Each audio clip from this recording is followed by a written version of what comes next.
Hi, everybody. Thank you for joining us. It's exactly 5 o'clock, so we're going to get started in just a little bit. We're just going to give everybody a minute or two to get here. I wanted to just say thank you to all of our panelists for being here, as well as to everybody who filled out our survey. We had a survey out for about a month. We got over 800 responses, which we think is amazing. We will be sharing the results of that survey today. Brooke will actually be going over them as during her presentation. So thank you again to everybody who filled it out. And again, thank you to Wild National for helping us put this together, Kelly for all of her trainings with Zoom to all of us. Thank you to Wild Chicago for being a great team and for working with the Wild Pacific Northwest. This is a joint webinar between Wild Chicago and Wild Pacific Northwest. And we really, really hope you guys enjoy the conversation. We encourage you to post as many questions as you can in the Q&A portion. You should be able to see that at the bottom of your screen. So please post all your questions. Just a little bit of what the format's going to be like today. Brooke is going to do a presentation for us to kind of give us some information and also talk about the survey that we did. Then we will move into panel mode and you will have all of your panelists answering a few questions that we had established beforehand that we wanted to answer. And then we'll just move it right up to the audience and taking questions from everybody. So again, post as many questions as you want on the Q&A or in the chats. We'll be monitoring that and asking that of our panelists. I will let everybody introduce themselves once we get started so that you guys can get to just know who's going to be answering all of your wonderful questions today. We will get started with Brooke. So Brooke, I am going to go ahead and give you the screen and let you introduce yourself. And then we will introduce the rest of the panelists when we're going to do the panel section. Hi, I am Brooke Ziolo, and I have been an executive recruiter for 13 years in the lighting industry solely. Our firm has actually been around for 22 years. We work overall in the electrical industry, but I place people in all disciplines within the lighting industry. So sales, lighting designers, engineers, marketing, operations, all the way up through the C-level executive suite. So really, when I get to my panel, I'll just be my discussion be discussing some of the trends I've seen between men and women in the lighting industry. So I wanted to talk a little bit about just trends that I've noticed within my 13 years of recruiting. I'm also going to review the survey results from the survey that we sent out about a month ago that was posted for a month. Again, 13 years recruiting in the lighting industry, and I work with lighting design firms, lighting manufacturers, and lighting rep agencies. So I'll kind of start a little bit right now, just kind of break down of what I've noticed in my own recruiting. So in the last 13 years, I have placed 151 candidates within the industry. And as you can see on the graph here, 80% of those placements are male and 20% of them are female. So definitely a male-dominated industry still, as you guys probably have witnessed in trade shows, light fair and the sorts. So in comparing the data of the 151 overall 151 placements that I've placed in the industry, the average increase that people get when they change jobs is 4.78%.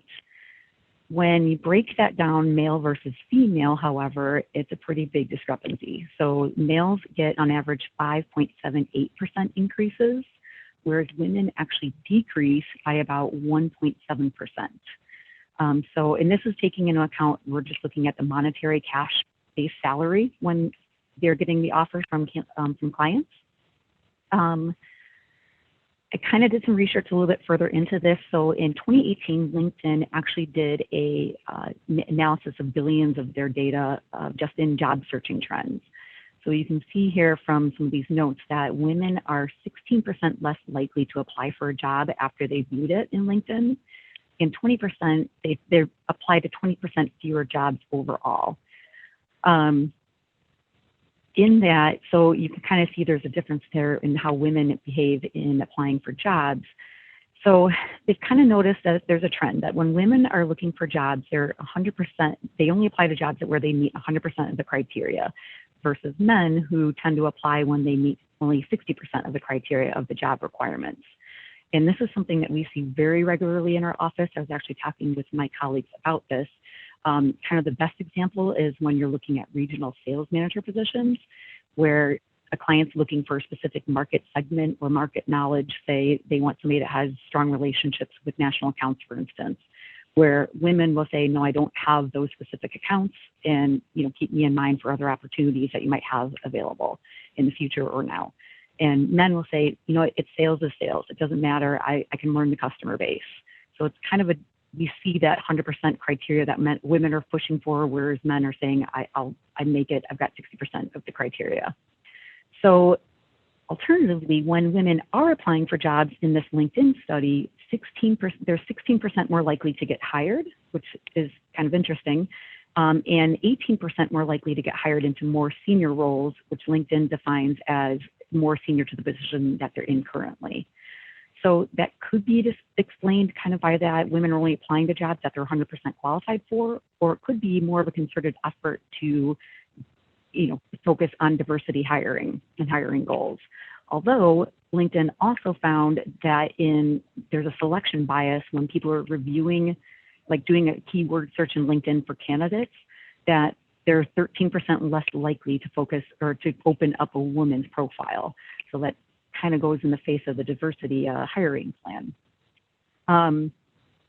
Once you get to the offer stage within my 151 placements, so kind of we're looking at what they've been offered, 42% of men actually countered that offer, whereas only 29% of women actually countered the offer. And when they made that counter back to the clients 76% of the time granted them an increase, and only 62% of the time granted an increase to the women. So I wanted to kind of get a little bit more into this, and it was really interesting analyzing all the results from the survey. So again, we had 804 people respond to the survey, which is fantastic. Again, we posted on Instagram and LinkedIn. And also I had sent out an email to my contacts within the industry, which was lighting designers, sales, engineering, management, and executive level positions. So we've had 804 respondents, and you'll see here that 486 of them were female, 60%, 309 were males, about 38%, and then the rest you can see were preferred not disclose, gender neutral, other, or non-binary. And which was kind of cool. We had respondents from all across the country and a couple from Canada and overseas as well. So we had a pretty good mix of population. So we're kind of summarizing here, but years of experience, the most common years of experience were between 5 and 10 years of experience, followed by 16 to 25, and then 11 to 16 years of experience. The most, by far, common company size that they came from was 10 to 50 employees, and then followed by 51 to 200 employees, and then under 10 employees. The age range that's most common that we got of respondents was 35 to 44, and then followed by that 25 to 34, and then the third 45 to 54. So we break it down by companies. Definitely the majority of the respondents were from manufacturers. Then we've got rep agencies, and then lighting design firms were all the most popular types of firms that people that responded to the survey came from.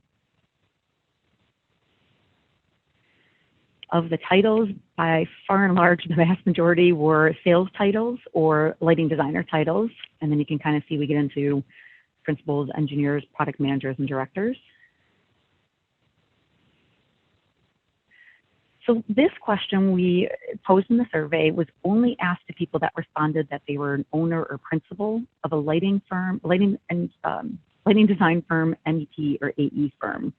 So we wanted to know what they charged their clients for their hourly rates. And the majority of that charged between $150 to $199 an hour. The second most common was $100 to $149 an hour.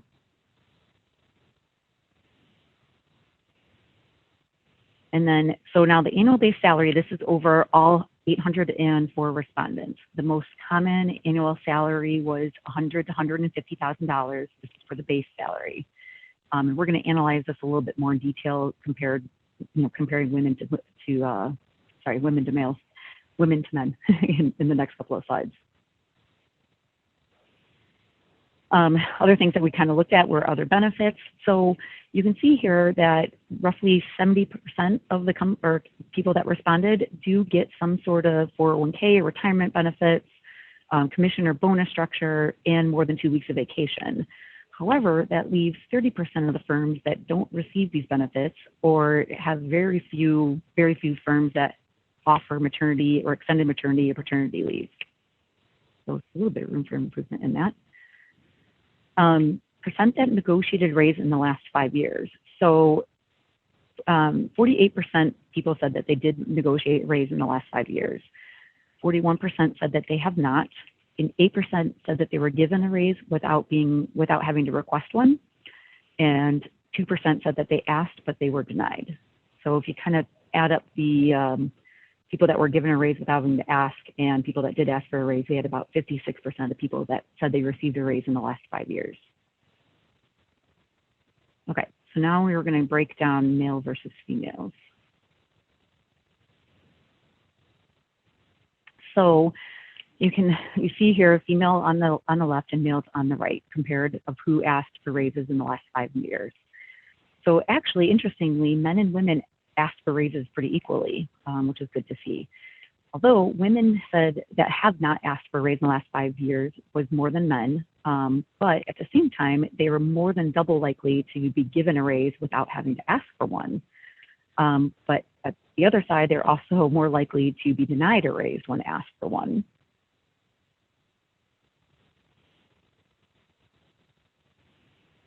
And we break this down by annual salary. So you can see that it appears women are still fairly constrained to lower paying jobs or have little involvement at the $150,000 or more bracket than men. Women have twice as many people making under $50,000 than men, and more than double the people making $50,000 to $74,000 than men. Men also more than double women in making over $151,000. So we're definitely still seeing a discrepancy there.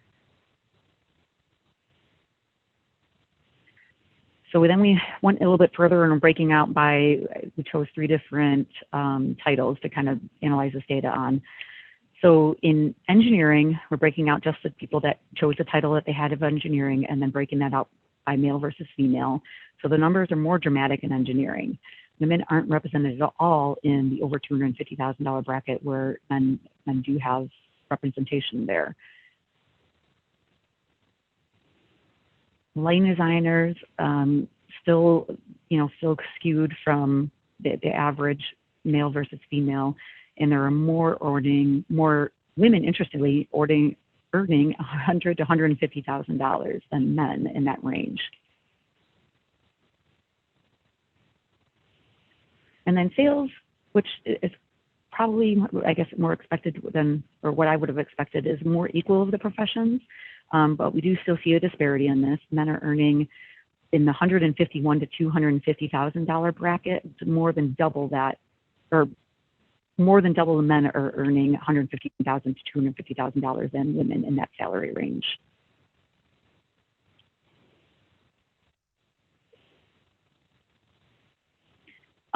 We broke down, kind of did those salaries again and just did it by age and kind of, as you expected, but you can get a good understanding of what a typical years of experience or age bracket pays for each position.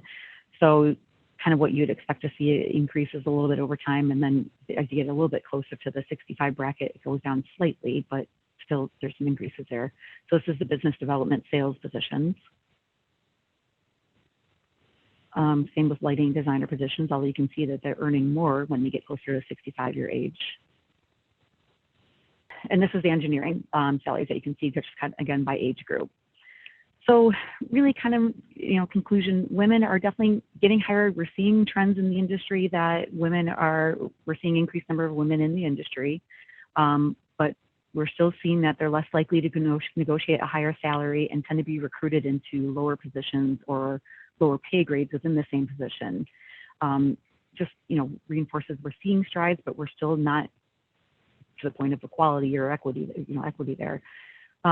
Industry is still definitely heavily male dominated, kind of looking to hopefully continue these trends, obviously. I think it's pretty important that we be more transparent in our hiring processes. I think it's been helpful with the new laws gone into effect in most of the states where you can't ask for previous salary history, but just, they understand that this is the range for the position. It depends on experience. You need to focus more on the desired outcomes within the job descriptions rather than strict responsibilities or requirements. And I think it's just helpful to have the open discussion and talk to industry peers and mentors within the industry to really get a good understanding of what a fair and equitable wage is for a position or raise that you're considering.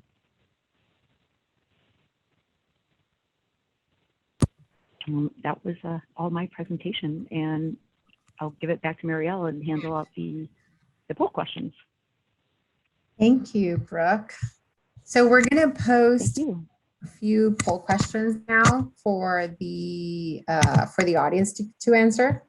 These are mostly meant, we just want to get a gauge of who's here. We know a lot of you probably answered the survey, but we just want to see if the people who are here, what factors in addition to salary do you take into account when you're considering a job offer? And, just check all of those that apply to you. Question number 2 is, when did you most recently receive an increase in salary or benefits?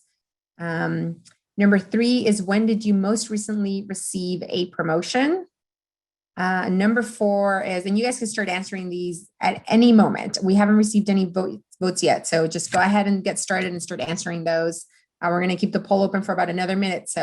And then post-pandemic, how many days a week will your employer support working remotely? And this one, it's of course something that everybody's talking about right now. So we'd love to see out of our audience what kind of answers we get from you guys. And then as soon as we have those, we'll post results online right here for everybody to see. And then while you guys are doing that, how about we get our panelists to turn on their cameras and start introducing yourselves? Andrew, why don't we start with you, since you were the first one to turn. Great. Can you hear me? Yes. Okay. Good afternoon, everyone. My name is Andrew Offenbacher. I'm the Vice President of Engineering and Sales at Focal Point. We're an architectural lighting company that recently, last year, became a brand of Legrand. I've been in the lighting industry for over 21 years. Before coming to Focal Point, I was with Lutron Electronics for 13 years. And in my time in lighting, I've done engineering, product development, design, operations, and actually recruiting. I headed up Lutron's recruiting program for 4 years. So I have kind of a close touch point with hiring practices. So nice to see everybody. Monica, why don't you go next? Great. Hi, everyone. I'm Monica Anderson. I'm a civil engineer, a little different probably than most of you here. I've been in the consulting engineering field for 37 years. I'm a principal with Mazzetti. Mazzetti is a firm with offices in 10 locations across the country. We're an engineering firm focused mainly on MEP, but we have a terrific lighting design studio as well. And then we offer civil engineering in Oregon, Washington, and Missouri. We work mainly on healthcare, science, technology, laboratory, higher ed types of projects. I am a co-leader of our Oregon team. That's both our Portland and Eugene offices. And I came to Mazzetti a couple of years by way of merger. I was a primary owner in another firm for over 22 years. And we merged with Mazzetti 2 years ago, as I mentioned, just to become part of something greater. And so I've had the opportunity both in the other firm and with Mazzetti to be involved in hiring staff and overseeing staff and leading teams and dealing with all of these elements that we're talking about today. So really happy to be part of the panel. Thank you. And then Lee. Hi, everybody. I'm Lee Brandt. I am a principal at HLB Lighting Design out of our New York City office, but we do have offices across the country. We have 7 brick and mortar offices, but we probably have another 6 to 10 remote offices now, even across the world. So trying to represent as many places as we can, just like the survey. I've been at HLB for over 21 years. I'm a lighting designer at heart, but definitely have an interest in people, keeping people happy, the team, career paths. I'm also a big recruiter for HLB, along with many of us at HLB, but I think getting to be here because of our multiple offices and my kind of interest in this topic today. So thanks.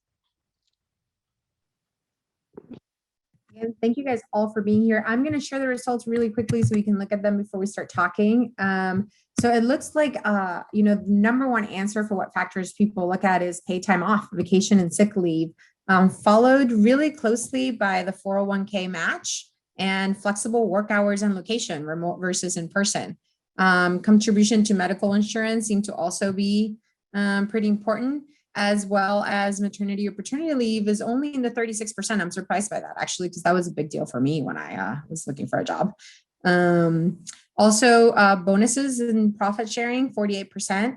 So that was pretty important too. And an allowance to attend seminars and conference was 52%. A lot of people, 30% received a raise this year, followed closely by 2019. So not that many people in 2020, but not bad. And then there's been not that many promotions. Prior to 2019 has been the most of the promotions with 61%. Everything else is pretty low. And in terms of going back to the office, some employers, about 26%, are expecting people to go back to the office 5 days a week, followed by 19% 2 days a week. So pretty big disparity there, 5 or 2, but that seems to be the winners for most of that. With that, let's just go ahead and get started with some of the questions. Okay, this first one is just a little bit of a warm up, since we have a group of people that represent people all over the nation and the world. We really wanted to know if your company has different compensation packages depending on your geographical regions. Lee, why don't you go first, and then Monica? Sure. So we actually don't. We have ranges for each role, and we do our best to benchmark those when there's benchmark information available. So they're the same no matter where you work from, and we do it based on our highest cost of living cities, so that nobody does feel shortchanged when they live in an expensive place. Perfect. Monica? So in our firm, because we have offices in 10 locations across the country, ranging from San Francisco to Eugene, Oregon, Midwest, we do have different salary ranges for each region as appropriate, mainly due to cost of living elements. Andrew, what about you? Yeah, we do take geography into account, although it's pretty much limited historically to outside sales roles. But the big new question is around the mobility of the workforce due to the pandemic and everybody working from home. And now the question is, should there be a cost of living adjustment for people that moved from one part of the country to another, while still working remotely? So that is a question that I know is being asked, and certainly you've probably read some reports of other companies asking and answering that question. Brooke, do you see a big salary disparity? You place people nationally, so you probably know a little bit more about this. Yes. So I do see a disparity. California salaries tend to be higher, and New York's tend to be higher as well for the cost of living. And I am starting to see more companies that are doing different salary ranges based on the cost of living as well. And I don't know if Andrew is getting to that, but where people used to live in California and work from their office and they're moving to lower cost of living, they are considering lowering their salary, which is interesting. It seems like it'd be tough to do. Lee, you got a question specifically for you. If you find that people leave big cities more, if they can get paid the same but live somewhere else, do you find people going well, then if I'm going to get paid the same in Oklahoma, I'm going to move there instead? Not yet, but obviously similar to what Andrew's saying and the way things have turned this year, we'll see if we retune it. Right now, we don't have a plan. We established our firm in the really big cities and have kind of gone this way in fairness and equity. But obviously, when it comes to a certain point, and some of our perks and benefits have to do with transit and commuting and those things too. So I'm sure we'll evaluate if there's a tipping point, but right now we have no plan to make a change. Okay, and second question that we wanted to talk about a little bit was, regardless of the role, as people who do hiring, what kind of skill sets or traits do you value most in an employee? And how do you translate that into a career growth potential? Why don't we get started with Lee this time? Sure. So those leadership qualities that we look for, beyond, figuring you've learned all the technical and kind of basic knowledge, is thinking like an owner, being business savvy, definitely strategic thinking and judgment. We look to have you help with attracting and developing talent, and that might not necessarily be outright recruiting, but having that mentor mindset, growing other people as you've grown, being trustworthy, absolutely teamwork supportive. Everybody in this industry, I'm sure, needs that teamwork, that get it done attitude, being motivated and also motivating, that relationship building, whether it's internal or external, high standards of work quality, being confident. Emotional intelligence is super important, being able to have those crucial conversations, whether it's with a client or with a team member, and just super organized communication, being clear, whether it's written or oral. Those are probably the top ones that we look for. Monica, what about you? So it's interesting. I did a big questionnaire working with my clients, I think it was 2 years ago, on this exact question. And the biggest things that I heard back from them are they're really looking for somebody that's got strong computer skills obviously it depends on the profession, but AGI, CAD, that sort of thing. Communication skills, which Lee had talked about, written and verbal, very strong communication skills. Problem solving skills, and really being of the mindset to look for a solution rather than just saying what a problem is, but saying I identified a problem, here's where I think the different solutions are, and then being organized. Okay, now Monica and then Andrew. Thanks. Everything that Lee and Brooke just said would be applicable in our firm and for the things I would look for as well. When people come into our industry, they typically have a certain level of skill already. They may just be coming out of school, but they have an education. Maybe they've done some internships or something, but they come with some level of skill. And we can continue to teach skills and build skills through mentoring and just, part of the process where you gain technical skill as you move along. The thing that we can't teach are things that are character associated. So I really look for people that are wanting to be part of a team, that want to work as a team, that are willing to help and look for opportunities to help. I want people that care deeply about what they're doing, no matter what level of work they're doing, who take ownership of their work, and who have critical thinking. And as Brooke mentioned, kind of finding a way to get things done, looking for solutions, not just presenting problems, and maybe even leading the charge on a solution. I think as people advance in their careers, the things Lee talked about from a leadership perspective are really important. And then I also think that investing your money, if you have the opportunity to become an owner or principal, when you put your money in, that's when it says, I am committed. So those are things we look for as well. Well, this is a tough act to follow. You guys covered a lot. I think, for me, it's a combination of leading yourself, leading others, and leading the business. And it's kind of like, how do you balance those three? A lot of people think that you have to have leadership skills that come out through a title, but really in any role, you can demonstrate your leadership competencies. One way that sort of shows up in evidence, if you will, is being able to kind of see beyond the hierarchy and not allowing your level, your title to limit the initiative that you can take to engage and impact the business. You can find lots of different ways to do this, but the people that seem to demonstrate that either more naturally or the ones that maybe they get some help to look for those opportunities to engage, maybe outside of their assigned tasks. That tends to be kind of a early indicator, if you will, of future potential. The other thing is, and teamwork kind of came up a lot through the other comments. I think that there's this ability to get more out of others, and how do you help others achieve more? And so there is an element that, yes, you need to be a good team player, but there's also people that find a way to somehow extract the best out of people.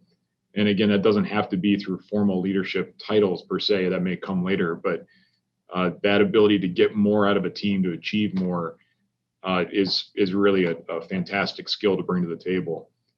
I know one of the follow-up question to this was, well, how does that actually translate into career growth?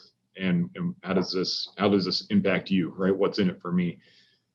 My take on this is that, these behaviors, they actually can directly translate into career growth. And one of the ways that I've seen that happen, and kind of the philosophy that I embrace, is if you demonstrate that you have these kind of key elements that you bring to the table, and you kind of already start to operate at that next level, that is the way to sort of demonstrate your readiness for the promotion. Certainly you can apply for a job in a role that you've never done before, but if you already start to find ways to do some elements of the role, you kind of can go to the table saying, I'm already ready and here's my proof. That is actually a pretty great segue. We're going to talk a little bit about trends and benefits, but we did a little bit of that in the poll. So because Andrew sort of keyed us up to another one of our questions, I'm going to sort of follow that up a little bit. When you guys, does your company, and we'll start with you on this one, Monica, and then we'll go back to Andrew. Do you guys initiate annual reviews? And do those reviews actually go into promotions and raises? And how do these reviews work? Are you guys allowing employees to self-evaluate themselves, or is it all coming from your end? Is it just, their direct supervisor? Is there a peer review process as well? Do those requests differ by gender at all, Monica? So we have started using a platform called PerformYard, and we've been using that now, I think, about a year and a half. And we went from an annual type of review to a quarterly system under PerformYard.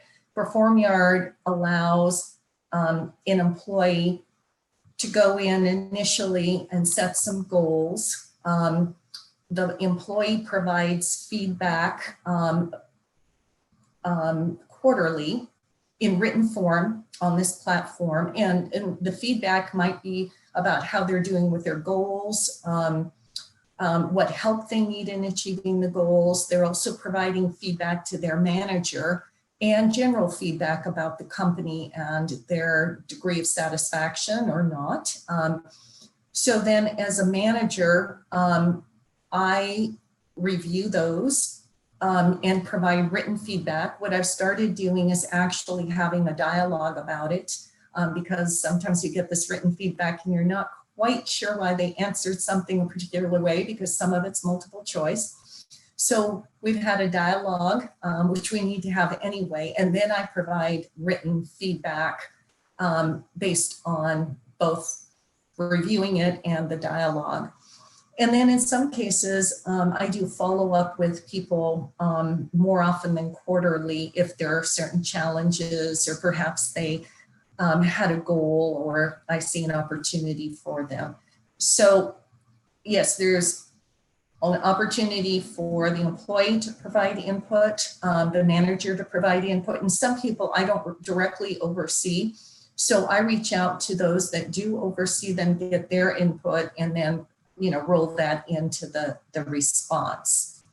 I have to say that most people are kind of like, oh gosh, I have to fill that out again. So there is an element of, it's great to have a tool like that, but there's also a hesitancy, and I see that everybody waits until the end of the quarter to fill it out. And then it all gets bunched up, and then we kind of go along and hit the next quarter. So it's hard to balance exactly providing enough opportunity for input and feedback, and then having it feel like a burden sometimes. So we're still figuring all of that out. So it's a process, and I think always will be. Quick follow-up question, Monica, and this is just my curiosity. Do you see a difference in how critical employees are willing to be by gender? Like how honest an employee is willing to be? I really see a distinction with gender, and I did ask our HR director if she saw much distinction between gender in a lot of different categories. What I see is distinction by age. I see that younger people are more apt to provide, I think, candid input and or feedback, which I appreciate.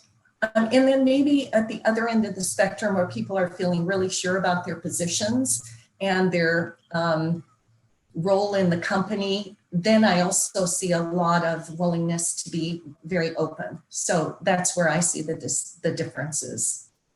Interesting. Andrew, what about you? Do you guys do annual reviews or quarterly? We do. We have a formal annual review process. It's really intended to be a performance review. So it's a look back, right? It's kind of a history for that period of time. And I like the idea, Monica, of the quarterly. I've tried to nudge a little bit in that direction, but we do it in an annual basis, and it's kind of big and cumbersome because it's 1 year's worth of work. But we also, as a management and leadership team, have a kind of a second half of that, which is on potential. And that's really more of a future looking thing.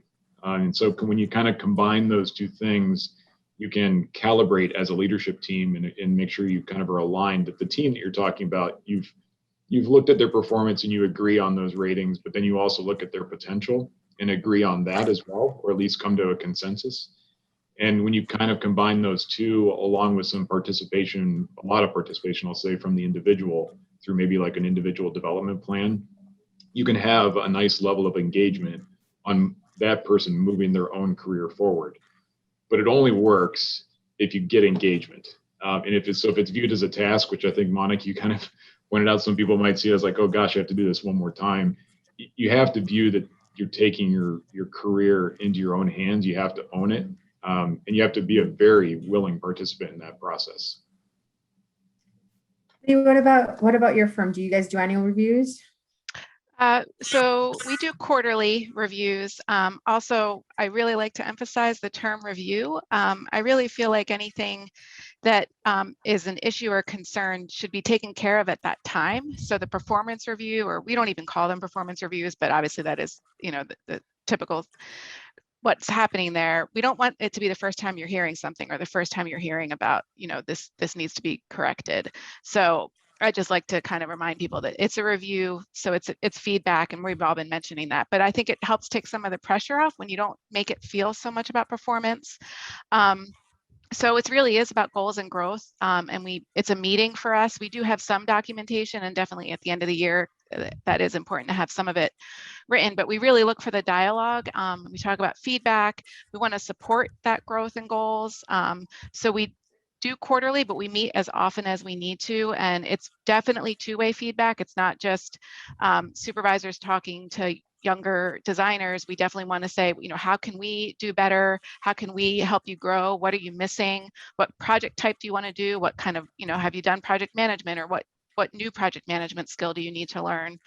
What's going well? What has to improve?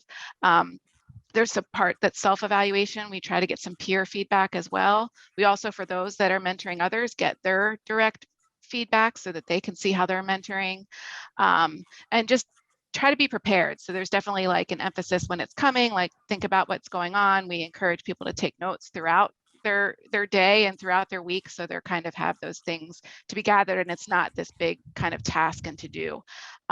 Definitely, we've learned that the quarterly is better. So for those that have done yearly, it is a big ask. It's a huge time crunch. It's a lot of pressure. I definitely encourage the more frequent. Those conversations are just really good.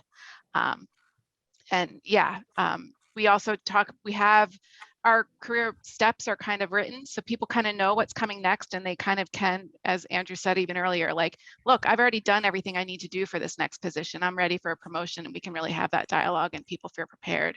So we have that information out there so people can kind of see what's next. It helps with their goal setting, and it's, you know, there's nothing secret sauce or anything. It's just kind of out there.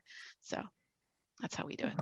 Brooke, on your end, do you see a lot of people sort of saying when they're negotiating with a company saying, I want, you know, a review every year that's sort of tied to a salary raise, or a lot of companies sort of proposing that as part of the package? And I see that a lot when an offer letter comes out, there's a defined date when it's usually a year.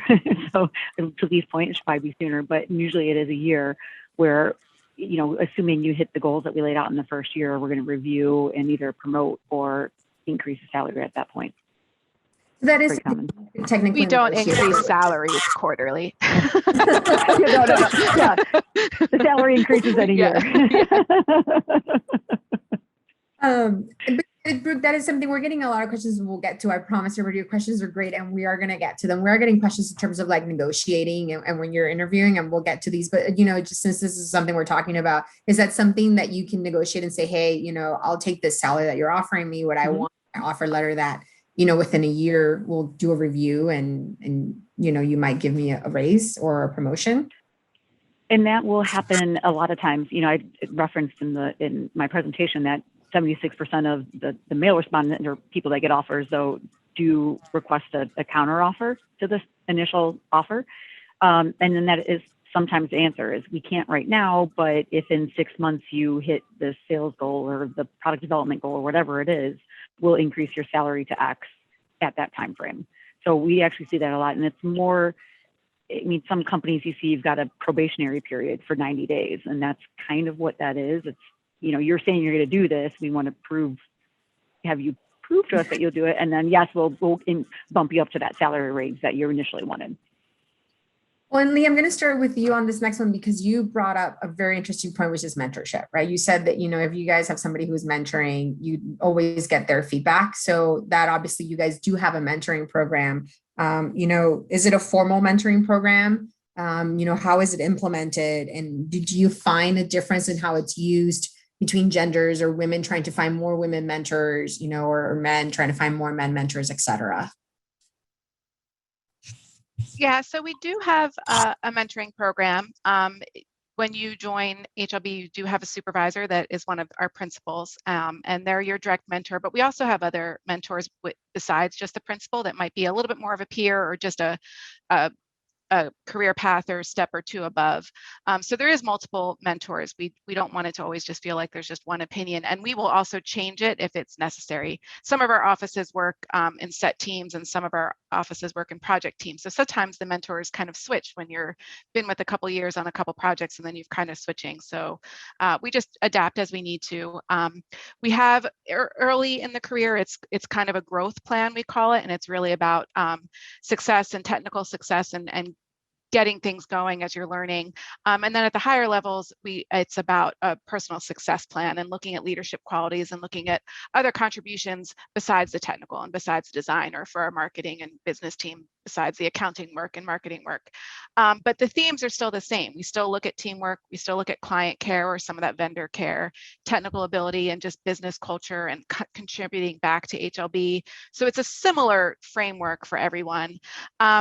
It's not that different for male or female from what I've seen in my perspective. However, I will definitely say we definitely have women who are thinking about starting families that definitely want to talk to the women principals and shareholders that have families. And I think that's just you know, I want to talk to somebody who's been there, done that kind of a thing. So that's probably the only time I see a difference, or, you know, that kind of specific ask. But usually there's not, you know, men and women are supervisors, mentors, mentees. We all cross mingle. So we don't see much of a difference in general. Monica, what about you? Do you guys have a formal mentorship program at Mazzetti, and is it local or, you know, regional? Our mentorship programs are a bit more office specific. A lot of our offices came to Mazzetti as mergers. And so in some, you know, there's a bit of latent history there. with people, the way things are run and the way people are mentored. So I wouldn't say this is the best situation, but currently that's the way it is. And so there are different programs in each office. And on the good side, we have some autonomy on how we can do things. So, you know, one of our mechanical engineers in the Oregon team put together an every other Friday 2-hour mentoring session because they also have a lot of young staff in that group. On the civil team, we have a lot of senior staff, so it's a little different type of need for mentoring. We do have, for new employees that come on board, an assigned mentor. So they do get that. That's a consistent program throughout the country in our various offices. But then how that, you know, continues over time kind of morphs into what each of those offices is doing. So I think we could strengthen that a bit. I don't see any difference really between men and women, as Lee mentioned. I do see, again, our younger people are more vocal about wanting that or asking for mentorship or asking for even one-on-one mentorship opportunities where, you know, I'd say those coming on board right out of school 20 years ago were much less vocal about probably had the same desires, but less vocal about it. And it's a positive that people are vocal. Sometimes it kind of is a good reminder, oh yeah, we should be doing this. So we do appreciate when people are asking for things because sometimes we, you know, you kind of move along and you forget about a particular need, so. Henry, you guys are, you're a manufacturer, right? So it's much more sales oriented. And I'm guessing in the sales side, maybe the mentorship doesn't happen as often, but maybe within the team inside, or do you even see it happening on the sales side as well? That's a great question. I mean, I think our sales team is our sales team is relatively small because we rely so heavily on manufacturers reps. And so, and there's a lot of, for those that know our company, there's a lot of depth of experience on the sales side. And so I think they kind of co-mentor. That's what I've noticed. I was very deep into sales because I had, you know, just like a lot of experience to glean from that team. But, you know, what I'd say is it's kind of interesting because I've seen, you know, Lutron's programs, which were, you know, let's say 50 years in the making when I was there. I've seen what we did at Focal Point which was kind of a from scratch effort. And then now that we're part of Legrand, I've got, you know, this global company with kind of these really formal programs and kind of seen what they've done. So, you know, what I think I've seen, well, I'll first say that Legrand's program, they have a very formal, well-organized program. It is actually woman focused, but it's not gender exclusive. And so actually I'm a mentor in that program, and the person that I'm mentoring is a man. So that's just the way that it worked out, I think. I don't know how the algorithm works. So, but it's designed to impact as many people as possible with really kind of effective, you know, methodology that's proven. But there's also an informal approach that's there. And I see this through like even my own experience. I have a mentor that was not through this program, but it's really based more about my own particular development plan and a goal that I have to get some exposure to an area that I just haven't seen in business before. And so I have, you know, I received help to get a mentor, but it's not through a formal program. But when I look at my team and when I think about what I've seen over the last 20 or so years, I have an unscientific observation. And I couch it like that because I'm not going to claim I'm an expert in this part. But I will say that when I've worked in environments that did not have a lot of senior female representation versus environments that did have a relatively fair balance of male versus female representation at the more senior levels, that there's I noticed more of a mentoring, like seeking out of a mentoring experience from the junior female staff in that environment where they didn't really have any specific role models to look up to. And so they were, that's what I noticed. And I don't know if that is something that could be generalized, but, you know, honestly, at Focal Point, we, except for at the executive level a few years ago, really our next level down was really almost like 50-50. And so we didn't have a lot of pull for mentoring. Brooke, really quick for you, do you see people, especially young people that you are maybe trying to place, or that come, instead of you sort of headhunting them, then maybe coming to you for placement, asking specifically, like, does this company have a mentoring program? Is that something that gets asked for? I wish it was more common. It's not that common, but I definitely, I mean, obviously you see it more in junior candidates because they're trying to learn more, but it's not as common as you would think it is, unfortunately. I mean, all of my mentors have been from outside of my offices. They've been industry wide, right? Like my mentors have been people that I've met at IS, for example, who have, you know, who I called when I didn't know what the heck to do. So I'm, you know, wondering if people going out there are like actively asking for this. Okay, one last question that we have, and this is a really quick one. You know, if you guys weren't offering salary raises with the reviews, you know, when do you think it's appropriate to ask for a raise when you've been with a company? Like, is there a time frame? Is there a thing? And I would want to get through this one quickly because we have about 5 fantastic questions that have been asked and only like 35 more minutes left. So anybody on this one, like any ideas? Lee, Monica? No? Well, I mean, I feel like if you ever feel like if you've earned it and you're not being heard, or, you know, it's not being recognized, I mean, definitely sometimes at smaller firms, smaller places, you know, you can feel unnoticed, or, you know, and literally you might be unnoticed, that sometimes that work and contribution, they didn't realize they haven't given you a raise for a year. Oh my gosh, you have done so much more this year. Oh my gosh, you took over that person's job and I wasn't even thinking. So absolutely, if there's something that's just jarring and you want to be heard, I do think you need to bring it up and make sure it's being recognized. And if it can't be recognized in an immediate salary increase, is there a spot bonus? Is there increased PTO? Can you just give me some extra PTO this year because I've worked my butt off, and those kind of things. So it can also be in smaller steps, if, you know, and I would just, but making sure you got recognized for an effort well done, more responsibility, doing someone else's job, going above and beyond. And then if those are consistent, then that, you know, is a salary raise. But sometimes those spot things can also be recognized in other ways. But if you're not feeling recognized, you're going to start to feel not great and not want to be there. And nobody wants to lose people. So you should absolutely bring it up. I'm going to piggyback on that. Oh, go. I think if you're feeling as if you've made a contribution that's not being financially rewarded, it's best to bring it up again, just because you're going to start feeling resentful, and you know, your manager may be completely unaware of those feelings. And when you start, you know, feeling resentful, you're not going to be wanting to do your work as well. It's just natural, right? And so have a dialogue, and then maybe even if it can't be accommodated, then maybe there's a, like we do raises generally twice a year. And I might say, hey, we're coming up to August anyway, so let's make that adjustment in August or something. But talk, because it's important to bring it up.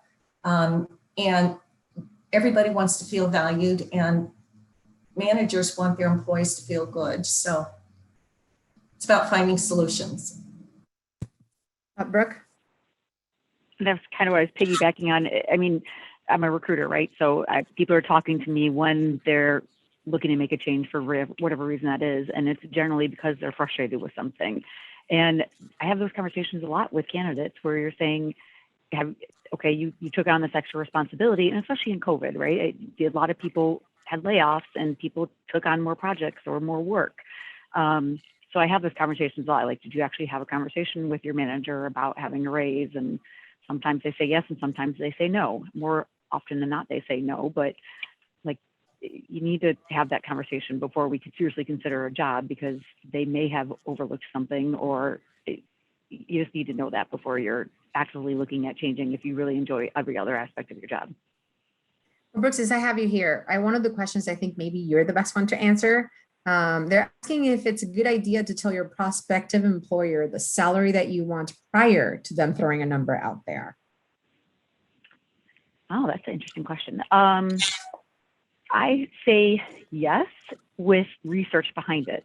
So you've got people that, yes, I want to make $200,000. And you're like, you've got 5 years of experience. That's very unlikely. Yes, I would love to get you that, but that's not going to happen. So I say yes with, as long as you've done that research. And kind of what I've been talking about in the presentation is talk to mentors, talk to peers in the industry, call one, you know, they're one of the recruiters in the industry to get an understanding of if that's a realistic salary range. And have you done what you need, you know, have you accomplished what you need to accomplish to get that level of income? And I think it's a smart thing to do.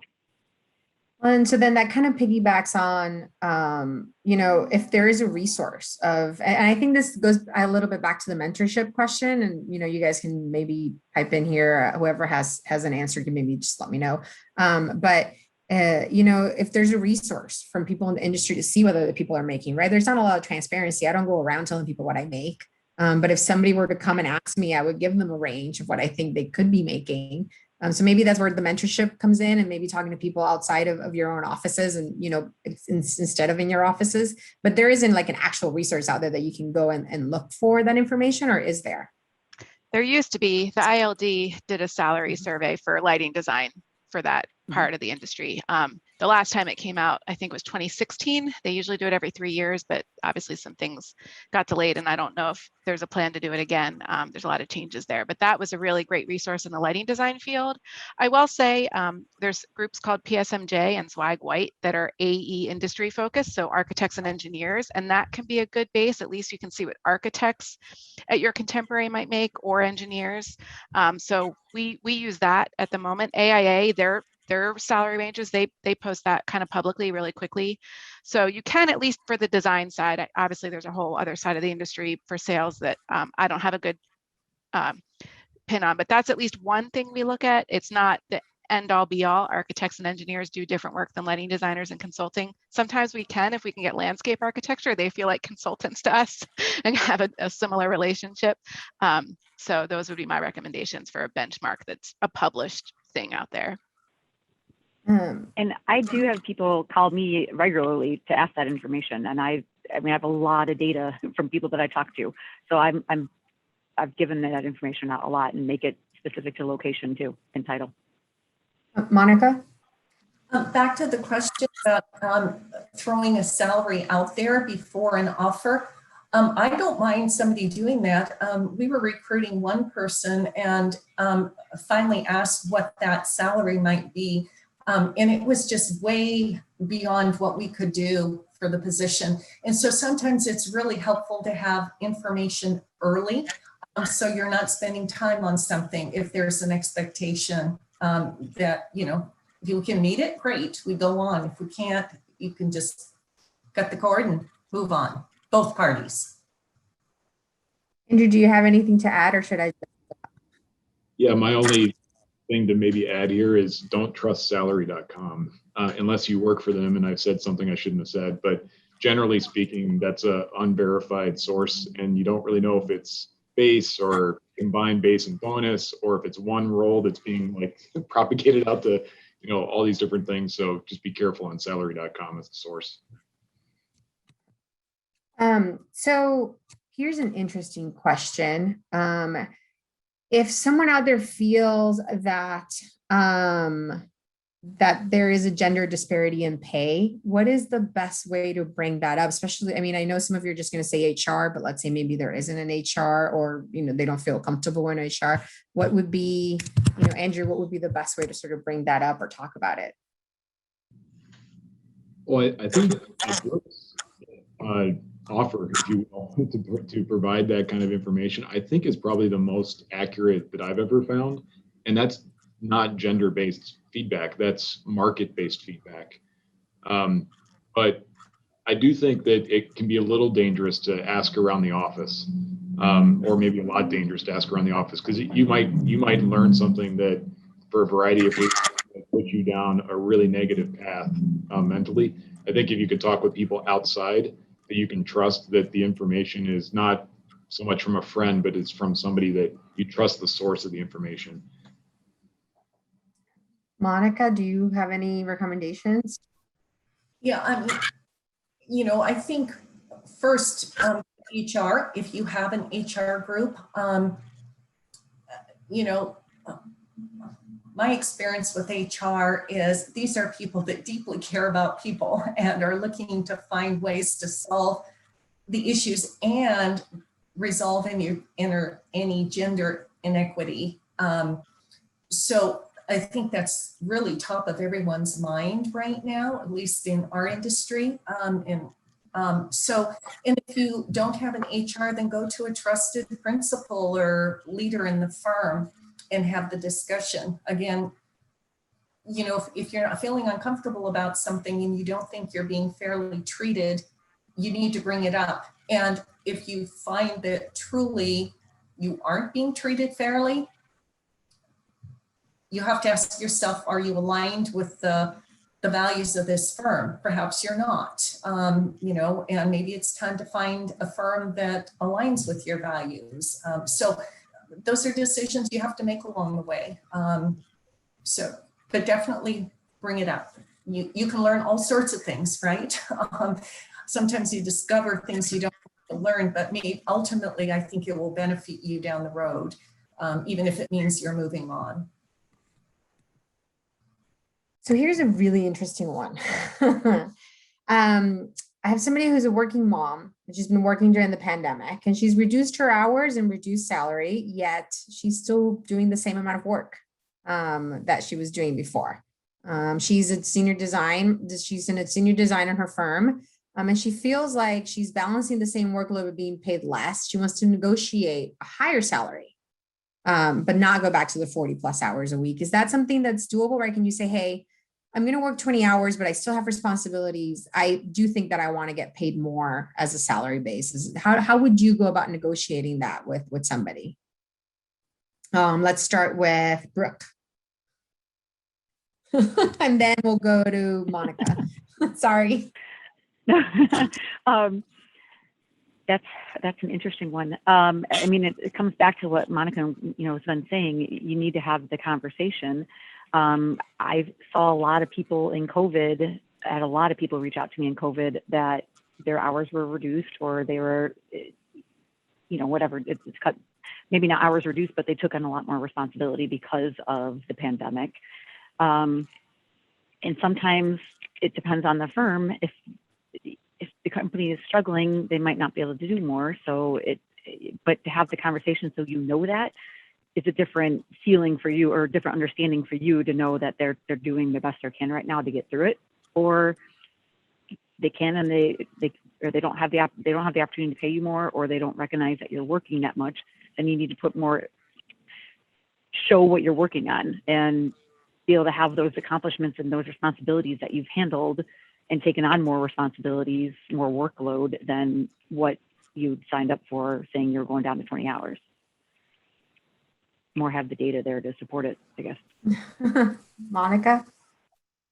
Yeah, I'm maybe a little confused by the question, but let's assume that somebody had been working in a salary position full-time, and then through the pandemic changes was now their hours were reduced to 20 and their salary was therefore cut in half, let's just say.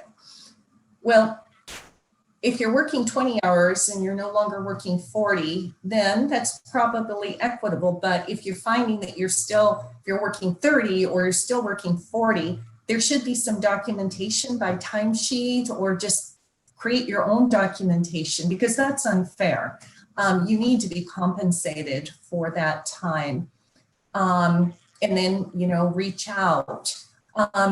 Or maybe you're working less hours, but the responsibilities and of the position, which, mental anguish is, takes a toll and is worth more money.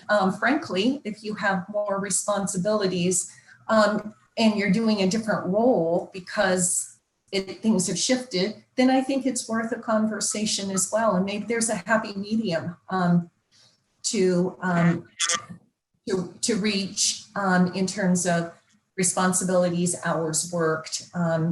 But you know, if you're getting paid for half the time and you're working the full time, that's got to get corrected. That's not fair to you. Lee or Andrew, anything either one of you wants to add? Lee?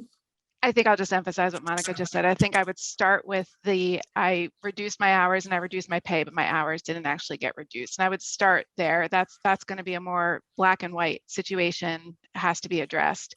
But you ask a good question. I think the way it was worded too is about value. And, you know, we're a firm that, you know, we serve clients. We're based on hourly revenue and it's charged by the hour. But I think there needs to be, just as we're trying to sell value and not time when we sell a job, same thing, you're selling you and your value and your input into that work.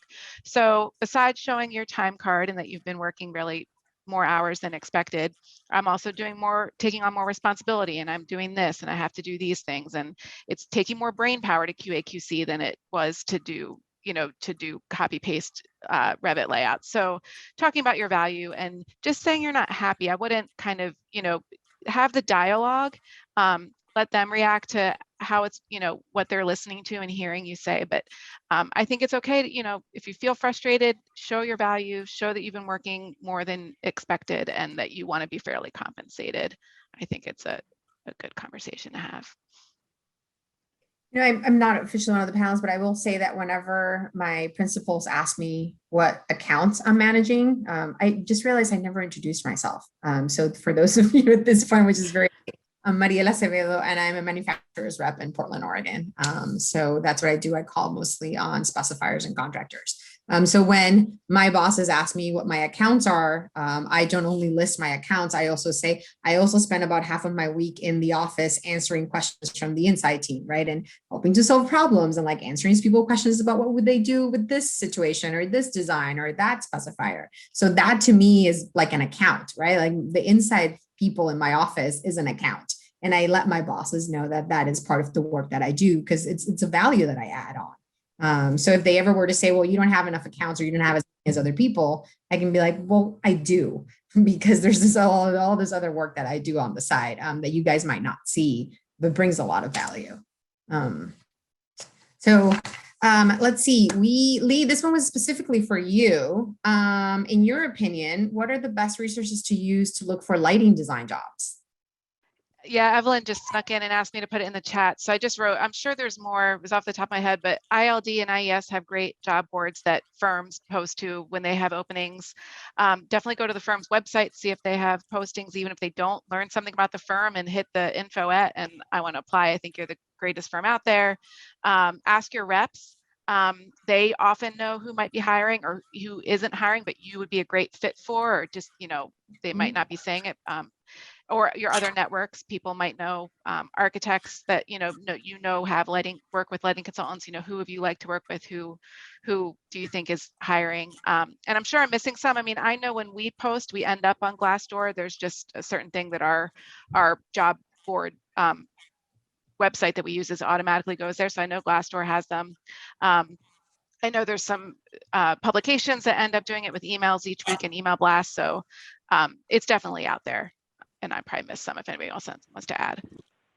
I'm going to throw my name in the hat too. I have shameless plug, sorry. Shameless plug? You're here. Okay, and this one's for everybody, but I'm going to start with Andrew. Are you guys thinking of reimbursing employees who opt to work remotely, if you're allowing your employees to work remotely, either in, equipment purchases, monitors, printers, maybe helping them pay their internet bill because they have to get a higher level of downloadable whatever is from their, Xfinity or whoever they use. Is that something that you're considering? Yeah, it's a really good question, and one that we faced really early on and then faced a couple of other times as the pandemic went through its different phases.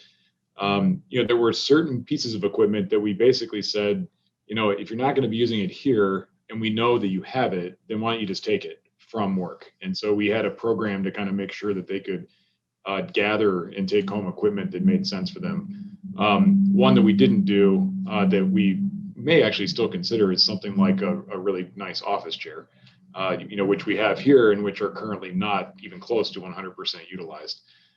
So it might make sense to allow that. But even like the internet thing was kind of that was a bit of a touchy one, because there were questions from some of the senior leadership team, like, well, who doesn't have an internet connection? And what you started to run into was the finer details, where it's like, okay, well, yeah, maybe they had the lower bandwidth internet connection, and they also have 2 kids who are remote schooling from home right now, and all the bandwidth is gone, so they can't download things like they need to for their work. So we did, on a case-by-case basis, have the ability to have that conversation and figure out where we may, needed to provide somebody with a credit to help them out. Monica, you, and then Lee, please. Yeah, we just from the beginning of the pandemic said, hey, if there's something in the office you need that would benefit you, take it. The people took office chairs, beyond computers, they took their monitors, the cabling, whatever it was, because at the first we're like, oh, it's temporary, right? Well, it's a little more permanent. And then I think after we were maybe 2-3 months in, then the company offered a stipend to everybody. I think it was maybe $300. If there's something we can buy for you, whether it's you pick it, whatever that might be, if it's going to help you be productive, we will pay for that. Standing desk, chair, whatever. Now as we're moving forward, and the reality is that across the country, our employees want to spend some time working at home. Everybody wants to be back in the office, but not full time, 2-3 days a week. That's it. And we also have a rule: if you're not vaccinated, you're not coming back into the office. So that's, and we have a few people who have chosen not to get vaccinated, and that's fine. But now we have to kind of reevaluate how this is going to work. So the office, the office chair is probably going back to the office, but now do you need a chair? So a lot of that's still a question. I think this is at least our new norm now for some period of time, where there's the shared space between home and office. So we haven't fully figured that part out in terms of what the company will do to help financially, whether it's bandwidth or equipment or whatever. So still to be determined, but supportive of the fact that people want to work at home. What we're doing now is starting, in fact, tomorrow, I have a negotiation about less office space when we renew our lease in a year. And that's happening. I'm sure it's happening in lots of places, a lot of companies. But, that's how we're changing things up. Save money here, maybe more money spent elsewhere. I don't think we're too different in how we handled it the past year. It was, feel free to take what you can get. We definitely did case-by-case basis when people had certain needs or things were going on, for sure, to be more productive. We helped with second monitors and those kind of things. I think moving forward, we're budgeting for, we will furnish one office, and you can decide where that office is, if it's at an actual brick and mortar office or if it's a home office. But to help, just like Monica was saying, I think we're going to have a lot of people who work from both, so they might need to make a decision which one, we kind of fit out for you. And that might be different for everybody. Maybe you're coming into the office when you have meetings and you might not really need a desk. You could just have a quick laptop and work in the conference room, or it might be the other way around, that you're coming to the office to really hunker down and work and you want to sit up there. So I think we're budgeting for one setup, but people might pick where that goes. But it is a budget question. It's kind of, you have to figure it out. I have one more question for the panel. Brooke, I'm going to start with you. So, we've talked about, asking for salaries and reviews and all those things. Let's say that you've done all these things, right? And you're kind of ready to progress into a management role. For those of you who don't know, English is my second language, so I'm struggling here with some things. When you want to progress into a management role, how do you make that transition successfully? What do you do if you've never done it before? It kind of goes back to what you can say that you've done in the past, and like managing rep agencies in a sales position is somewhat managing, but it's indirect employees. But can you transfer those skills over to being a sales manager for a smaller company? So it's more trying to come, again, show what you've done, kind of document your successes in your past and why that transfers over to move up to the next level. And kind of what Andrew was saying too, that you start taking on more of those responsibilities on your own without being told, and you can translate that into being promoted. Is that the kind of question you're asking? Sorry. No, yeah. Andrew, why don't Okay. we, since you mentioned you by name, and then we'll go Monica and Lee. I guess I have to agree with what I said earlier. So, yeah, no, I really do think that is kind of the secret, is if you want that additional responsibility, the first thing you should do is figure out how to do it before you ask for the job. So get some experience, and it doesn't have to be formal. If it's leading a team or leading a group, and that's what the role is, maybe there's a volunteer event that the company is sponsoring, and they need somebody to lead and manage that event, and you raise your hand first because it's an opportunity for you to learn and showcase those skills. Look for those types of things where you can start to demonstrate those competencies before you go and just apply for this role where you may not yet have the experience. I agree with everything that Brooke and Andrew have said, but I also would encourage you, anybody, to reach out to colleagues or somebody, maybe you don't even know the person, like one of us. Or somebody in your, that maybe you've come across, but you don't know. It's okay to reach out and ask if you could talk to that person and get some feedback or input. One of the things I'm getting a lot of is high school and college students who want to come talk with us about a day in the life of an engineer. And it's fun to have somebody come in for an hour or two, tell them about what you do and how we maneuver through it and all of that. So normally it's kind of a fun thing to provide input and feedback to people. And so I would never have thought of doing that when I was at the beginning of my career, because who would want to talk to me, right? But we do. So look to senior people and ask their opinion and get some feedback, particularly if they have some knowledge about your work, and they can help guide you. So don't be hesitant to do that if it can be helpful. I think the only new thing I would add, if everybody has, I totally agree, would be to ask what it would take to get the promotion. There's talk to your supervisor. I want to move up in the world. What else do I need to be doing? I think I'm doing these things, but what are you really looking for? What responsibilities do I need to add? Or what do I need to do 5 times to show you I'm an expert at it?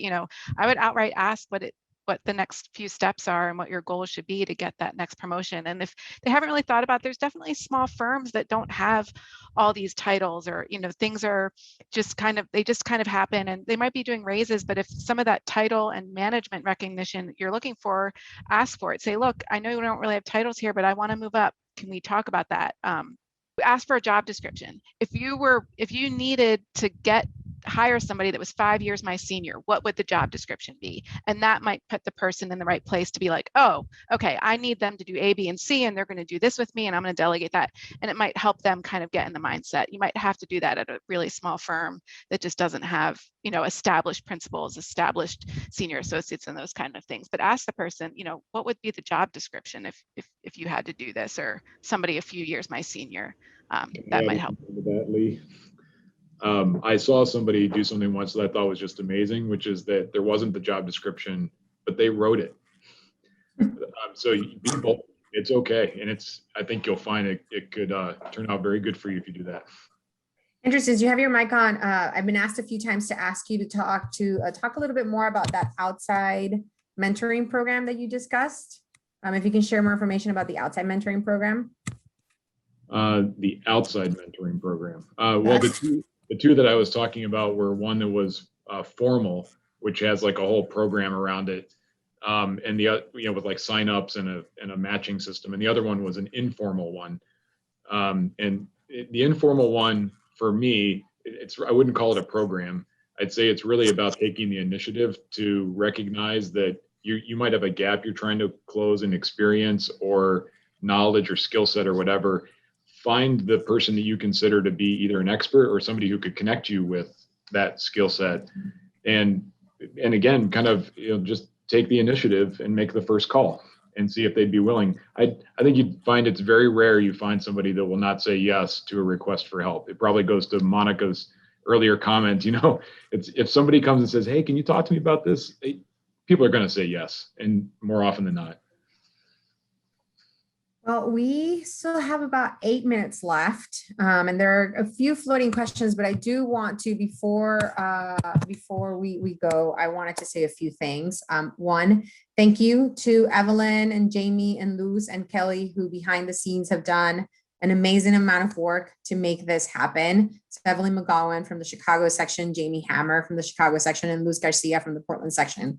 Thank you guys so much. I also wanted to point out that when we did the survey, we didn't ask any questions related to equity and diversity because the survey was already pretty large and we just wanted to gather some basic information. However, based on the amount of responses and how much information we gathered, I do know that there is so much more mining that we can do off this information and so many more questions they're asking. So if we have anybody out there who is more in the research side of the lighting world and would like to, take this further, go ahead and contact any of us at any time. You can email Wild. They have all of our contact information. Same thing if you have any follow-up questions for any of us, Kelly, who monitors the We Are Wild email, we'll be happy to put you in contact with any of us. We are all more than happy to continue to answer any questions you might have. And again, once more, thank you so much to our panelists for all of the prep time. Kelly just posted the email, Women in Lighting Design. So thank you, Andrew, Monica, Lee, Brooke, for all of your time and all of the practice sessions and everything that we did to get this going. Do any of you have any final thoughts that you would like to say before we say goodbye to everybody? Anybody? We're all good? I would just communicate. The biggest thing would be nobody wants to lose anybody ever. So if there's something that is making you not happy, whether it is salary in the specific topic or something else, please bring it up. And if you're not super comfortable with the immediate supervisor, the person you need to, find somebody you are comfortable with and help them, have them help you get the tools you need and the statements you need to say. And maybe that's somebody outside of your firm, but bring it up. Don't be silent. That would be my biggest. And just remember that there are things you can ask for that are not your salary, right? You guys totally, right? For me, having maternity leave was very important. And when my boss kept asking me if I was ever going to have another kid, I kept saying, yeah, when you have a maternity policy in place. And when he came up with an offer of giving me 8 weeks, I said, no, I want 12. And he was like, well, if I give you 12, I have to give everybody else that comes after you 12. And I said, I'm okay with that. And that was just the policy that got established in the company. And now we have 2 people who are going to be out on maternity leave and they're about to strangle me because I made that policy happen. So, but it is just, ask for the things that are important to you, which might not be your salary. Again, thank you, everybody. Kelly just posted that we got over 800 responses. Brooke, do you remember the exact number of responses we got? I know you said it at the beginning, but it was really quick. 804. 804. And yeah, and if you guys, again, if anybody wants to do some follow-ups on those, let us know. I would be happy to do on this topic. And I know that the ISDIR committee would too. So we're very much open to those kinds of research. Anybody else have anything else before we let everybody go? No, then I will see my panelists on the wrap up and hopefully I will, get emails from the rest of you asking questions or following up. And thank you again, everybody, for joining us today.